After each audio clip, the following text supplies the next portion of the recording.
tonight's speaker was Jeffrey Tumlin of San Francisco-based Nelson Nygaard. He spoke about how taking a fresh look at metrics can have a positive impact on how we plan for transportation here in the county. But it's important to keep in mind what level of service is actually measured. So you can see the best transportation plan is a good land use plan.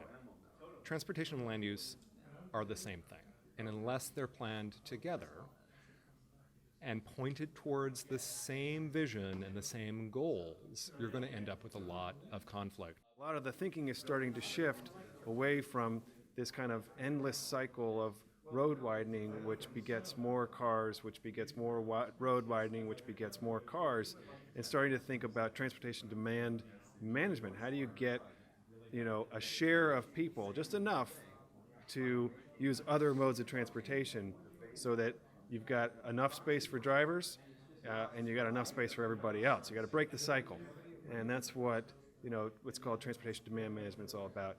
Well, the idea that vehicle miles traveled per person is a really important measurement of whether or not the mix between land use and transportation, whether you're getting it right.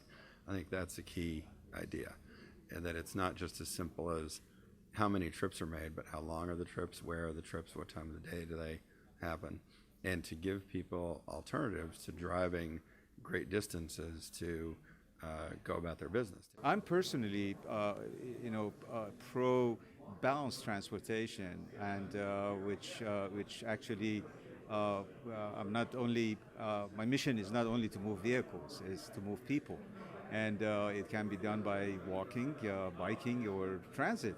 And so therefore, I'm committed to a balanced and multimodal, balanced transportation. We're trying to figure out how to build from a foundation that was oriented around one pattern of land use and transportation infrastructure to something that has to be very different in the future.